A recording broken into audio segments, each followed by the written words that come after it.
Hi everyone, I'm Patrick. Today I'm going to talk to you about the Atlassian Document Format and how it's coming to an API near you. First of all, you might ask yourself, what is the Atlassian Document Format? Why do we need a new format? The reason for this is we spent the last year or two building a new Atlassian Editor. This editor is coming to all products. If you've used Stride, you've used the new editor to compose a message. Maybe you've edited a description in Bitbucket recently and have used the new editor. And we're rolling it out to Jira and Confluence pretty soon.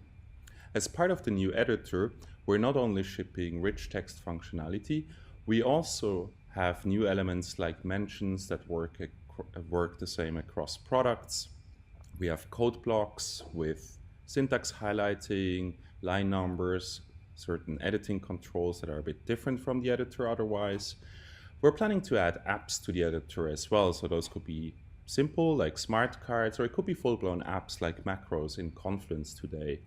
And even today we have interactive elements like actions and decisions that allow you to capture a to-do or a ad hoc decision right within a document. In order to persist all of that rich information, we need a document format that is able to actually represent all of that functionality. And if you look at our products today, looking at an example like at the bottom here, a bit of bold text, a code block, we have wiki markup in Jira. There's a custom no format tag for the code block, similar, not the same, markdown in Bitbucket. And Confluence, which is already a rich text editor, has a bit of a more complex format that is able to represent more things than markdown or wiki markup. But now what happens if we add a new element to the editor? How would we represent that in the existing formats? In wiki format we can't. There's no way to represent a decision in wiki markup today, nor is there in markdown and not even in CXHTML. So if we wanted to add a new element, we need to touch 3 different products, make changes to 3 different formats, and that takes a long time to roll out a new feature to our customers.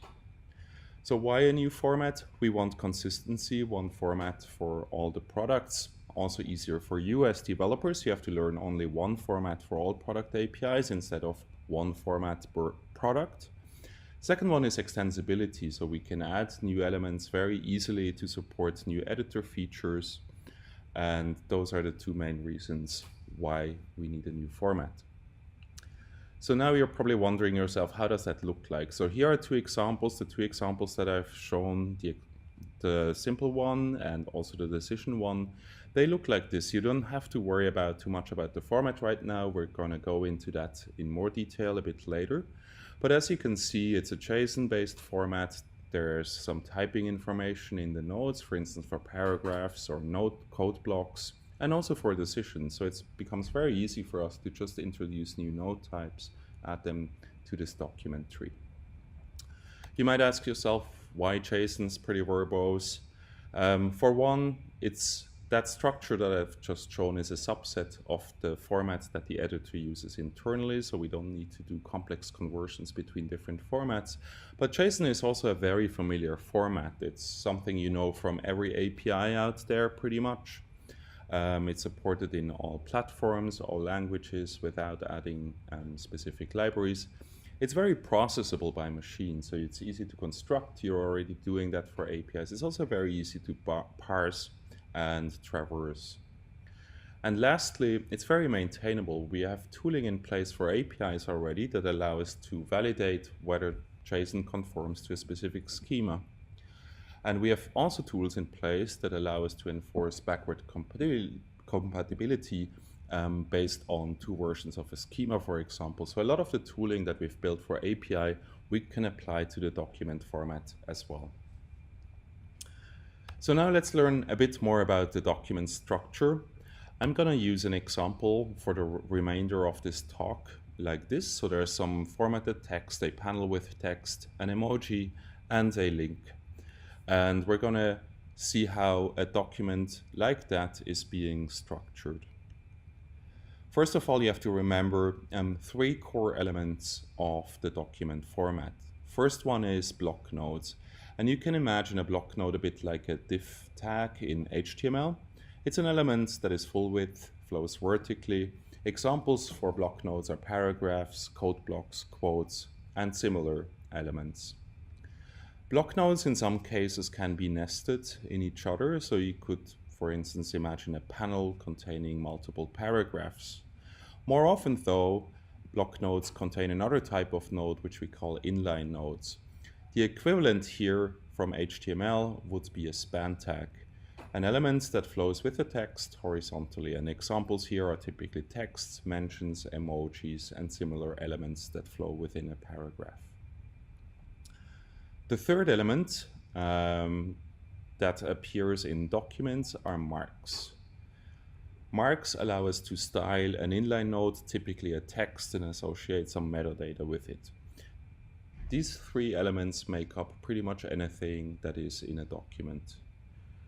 So how does that look like in that JSON format? The simplest document that you can imagine is this one. So there's a version number is always 1. We take backward compatibility very seriously. We're not planning to increase that version number, which is essentially indicating the version of the document format ever, unless there are completely unforeseen circumstances. Type is always doc, and the content element contains the block nodes that actually make up that document. How does a block node look like? A block node looks like this, and so do many other node types in ADF as well. So there's a type element, could be text, could be panel, could be paragraph, emoji, and so on. And all nodes, not only block nodes and marks, they all have a type. So every single element within ADF has a type. Secondly, for some elements, we need to store additional metadata. And again, any node or mark can have metadata, doesn't have to. An example here is, again, a panel where we want to indicate whether the panel is an info panel or a warning panel or an error panel or something like that. And block nodes, like the document itself, can have children that structure the content of that block. So with that in mind, we can actually start constructing an actual document based on that example that I showed you initially. So we have 3 words here. One of them is in bold. How would we go about representing that in ADF? So first of all, we have a paragraph that holds the entire text. And the children of these paragraphs are 3 text nodes, inline nodes. First one, very simple, just some text. Second one, the other string, this time annotated with a mark so that we can render it as bold. And then lastly, the last word of this line. So that's essentially the core structure to build up some formatted text in ADF using 1 block node, 3 inline nodes, and a mark. On the next paragraph was a panel, and a panel itself is a block node, so we don't need to wrap it in a paragraph. You can see the metadata of that panel. So this is an info panel, so we can render the right icon and color. And the panel itself contains another paragraph, which in turn contains the text. Lastly, we have an emoji followed by a link. Again, we add a paragraph first, an inline node, this time an emoji, where the metadata contains the type of the emoji, including fallback text, an ID, and a short name, a little spacer text in between, and another text block with the actual link that is represented as a mark. So we know to format it as a link, and we have the href where it points to. So as you've seen, creating documents is relatively straightforward, but it's also relatively verbose. In this JSON format, there's a lot of types, there are nesting rules, and creating documents is a very common task if we, or when we actually roll out ADF to more and more APIs. In order to simplify working with ADF and constructing ADF, we actually provide a couple of libraries. First of all, there's an official one that is part of AtlasKit. That's our open source UI toolkit that is available on atlaskit.com. And we have a couple of community contributions for different languages, TypeScript, Python, JVM-based languages, typically from Atlassian today, but maybe there will be more contributions from external people going forward. I have a few examples based on AtlasKit ADF utils on how that library can be used. The core idea of ADF utils and document construction is that you just compose functions. The first one being a doc. Then you add a paragraph, which in turn contains 3 pieces of text, one of them formatted. Second one is a panel, again with a paragraph and text. And lastly, the last paragraph, which contained the emoji, the text, and the link. As you can see here, this is a much more compact representation of the same document if you compare it to the JSON structure. But not only that, given that it's implemented in TypeScript, and if you use TypeScript, you actually get a lot of help from the type system. So the type system can make sure that you pass in the right metadata, you get code completion, you get the right nesting rules, otherwise you would get a compile error. So it makes it a lot easier to construct those documents. Besides constructing documents, you will probably also need to process documents. So imagine we embed ADF in webhook payloads, and you might want to process that. Here's an example of a bit more complex document. You can see a table, panel, and there are mention names everywhere. And say our task was to actually extract mention name from this pretty long document where the mention names appear in many places of those trees. How would we go about that? And the ADF utils library provides a very easy way to do that as well. It's the filter function. What the filter function does is it traverses the entire document tree, takes every node and passes it to a function that you specify, and that function can decide whether to include it or not in the result set. Our filter function here is very simple. It just checks the node type is a mention, and if so, it ends up in the result set. Once we have that array of mention nodes, we can map it to extract the IDs.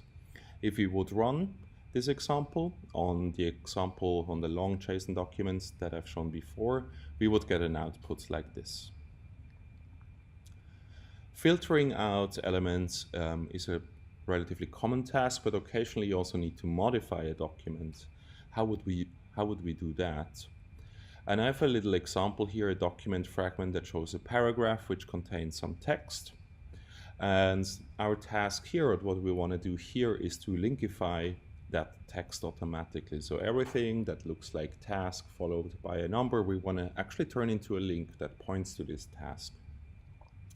We can do that using the traverse function of ADF utils. We pass in the document as before, but then we specify how we want to treat every node. So in our case, we say text nodes. There's a function that accepts the node and the parent that should be invoked for every text node. We can see whether the text contained in that node actually matches our pattern. And if so, we just return a copy of the entire node, but also add a marks attribute, which is of type link, to mark it as a link and contains the actual href to the task. If you ran this script over the little fragment above, we would get an output like this. So identical structure, but with added marks. So we had building up information, extracting information, and modifying documents. Another very common task is actually rendering documents. So say you build a Connect app which provides an iframe, for instance, a tab in a Jira issue, and you need to render some rich content. We have another AtlasKit component that helps you here. It's the AtlasKit renderer. And if you have a document, it's very simple. You just put the React renderer component into your React app, pass in the document, and the renderer will render that for you. Besides the different libraries that allow you to modify, build up ADF, we have a set of tools that also help you build your application. First of all, there's the docs. They're on developer.atlassian.com. They are contained in each product section that supports ADF currently, so that they're in context and reflect what you can do in that particular product. In there it's a reference that documents every node, every mark, along with the attributes and some examples that you can use. But besides that, we also offer a builder. So it's essentially an editor. You have full WYSIWYG like in other products. You can type in the text that you want, format it as you want, and you get the ADF output at the bottom. A typical use case here is if you have a template that you want to send out, for instance, to your users from your app, and you want to create that as ADF. And that template you can construct in the editor, copy paste the ADF into your app, and then just replace some values, for instance. The other direction is supported too, so if you have built up some ADF structure and you want to validate whether that actually renders correctly, you can use the document viewer that we have on deck as well. You paste in your ADF, you get the rendered output. So now that we know more or less how to construct and parse and deal with ADF, you probably wonder, how is ADF going to be surfaced in product APIs? And we know that there are some cases where you just want to send some plain text, very simple cases. And in other cases, your app might require really the full power of ADF with all the rich elements. What we've done in Stride is we exposed APIs that can deal with plain text and convert that to ADF internally, or for some formatting, but not the full-blown power of ADF, Markdown API. Also converted to ADF internally, or then the actual ADF API where you have full control over the presentation. That's a pattern that we're likely to follow across other products as well, so that you get at least a plain text API for the simple cases and an ADF API for the more complex cases. You probably also wonder what happens with wiki markup and CX-HTML as we roll out these APIs. We will roll out ADF in parallel to those formats. So they're not going to be replaced, there will just be a new format that the APIs support. Over time, and as I've said in the beginning, we want to avoid conversions between these formats, given that the conversions are lossy. So we can't represent everything in wiki markup that we can represent in ADF. So you can expect deprecations, for instance, of wiki markup over time. Where is that? In which products is ADF going to appear? For instance, issue descriptions and custom fields in Jira is one example. Pull request comments in Bitbucket is another one that we're working on. Page content in Confluence, and many more over time. So our goal is to essentially have ADF wherever we have rich text in our products. I can't give you any specific timelines just yet on when these rollouts are going to happen, but if you're interested to learn more about Jira's plans, I would suggest you go to Rutger Kuhlen's talk right after this in this room to learn more about Jira's plans around ADF. All of the examples that I've used in this talk and all the links to the resources are available online. So if you go to bit.ly/ADF Atlas Camp, you find a repository with the examples and all the links. Thank you very much for attending and have a good day.